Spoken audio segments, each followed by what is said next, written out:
So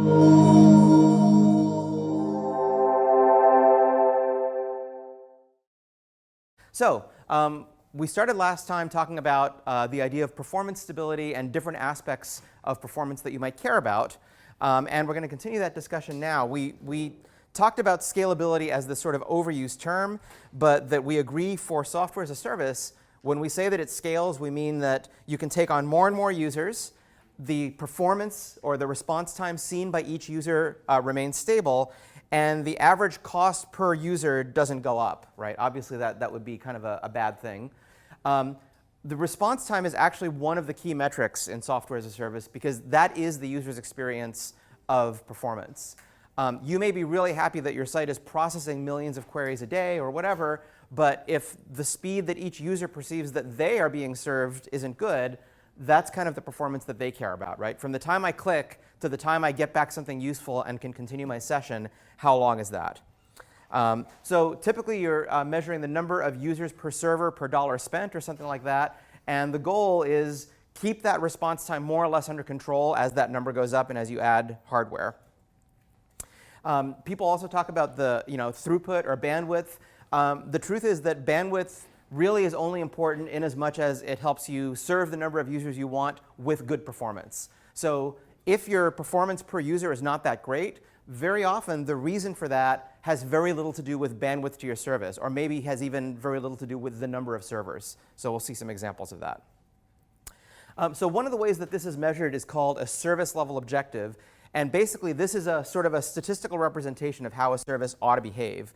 If we think about the time to satisfy a single user request, we can call that the latency, the response time, whatever you want. The SLO asks the question, what percentage of users are seeing acceptable performance? And you sort of get to define what acceptable means, although there are some pretty well-established thresholds.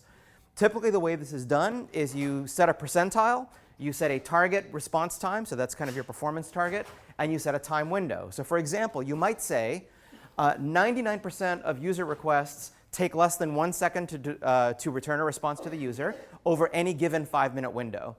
Right? So the time window is actually pretty important because in some sense, the smaller you make that time window, the less you can get away with.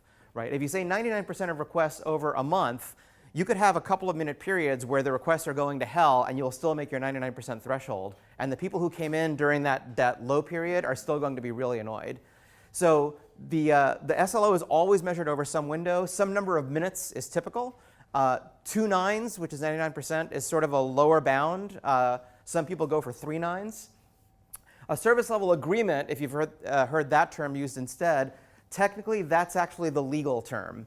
So the service level objective is the quantitative measurement of what you want to have happen. The service level of agreement is the lawyer's understanding of what happens when you fail to meet your service level objective. So in general, we'll talk about SLO rather than SLA.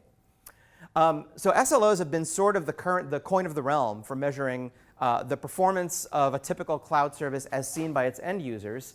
But measuring percentiles over seconds, there was a desire several years ago to essentially come out with a simplified metric that, as a single scaler, could give you, how are you doing on your SLO? Because if your SLO is this, and it turns out that instead of 99%, you're getting 98%, technically you're violating your SLO, but still you would like a metric that captures the fact that at least you're close to what you said. So a simplified metric that is quite widely used, and I'll show you today a monitoring tool that measures it for you, is called the Apdex score, which is sort of short for application index. And the way you calculate it is really simple. You pick whatever your threshold latency is for user satisfaction. So this is the number that you're aiming for. And you say that a request that takes less than that amount of time to get a response is satisfactory. Those users are happy. If the request takes longer than that, but less than 4 times as long, you say that the user tolerates the behavior, although they're not necessarily thrilled. And if the requests take even longer than that, then those requests, you basically get no credit.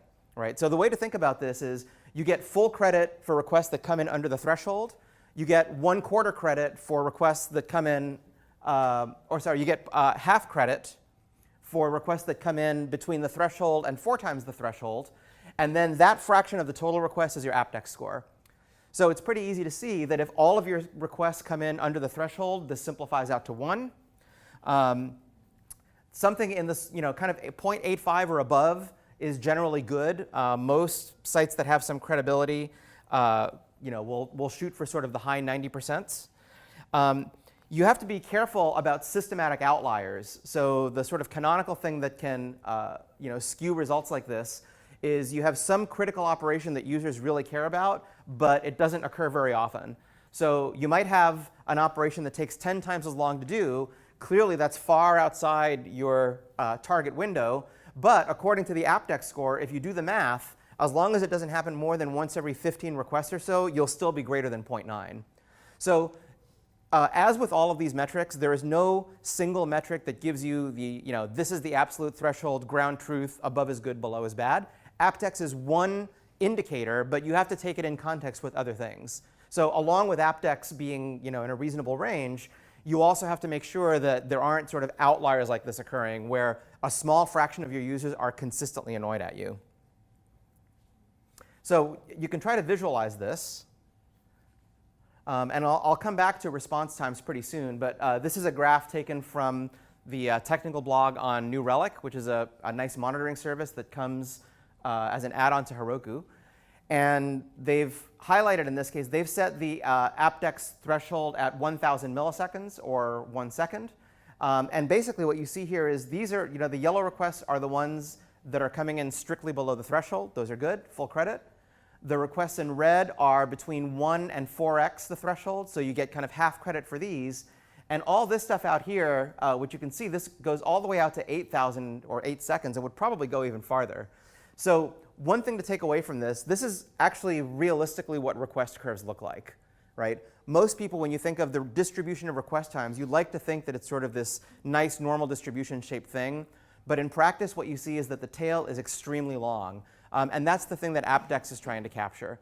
It's trying to give you partial credit for the fact that this is rarely shaped like a nice symmetrical bell curve, but not so much credit that these people out here aren't being considered. So we'll have other definitions of this. We'll have a little bit more to say when we talk about responsiveness. Now, by the way, in this example, I said that the Apdex threshold was chosen as being 1 second. And in a moment, we'll talk about how would you go about choosing a reasonable value for that threshold. But be aware that from this picture, I actually sort of did the math here, and this represents an Apdex score of about just under 0.5. That isn't very good. But if I could justify saying that actually 1.5 seconds is OK, by raising my threshold by just half a second, my Apdex score magically goes up to 0.7. So, and of course, the farther into the red you decide to move this threshold, you can make your score get as good as you want.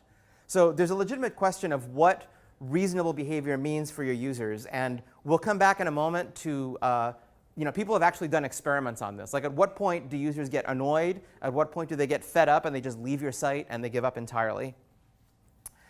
So before we come back to that, what can you do if your site is slow?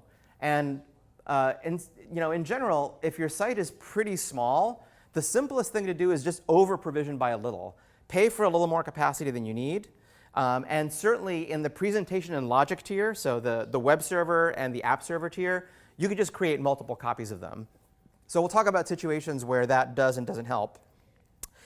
Before cloud computing, this was very painful to do because you had to rack your own servers. Today, it is basically automatic. In fact, there are add-ons and companies that will do this on top of platform as a service for you.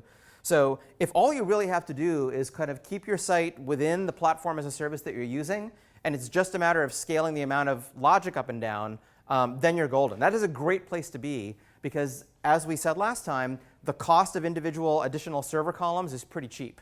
Certainly, it's cheaper than programmer time to try to make the code go faster.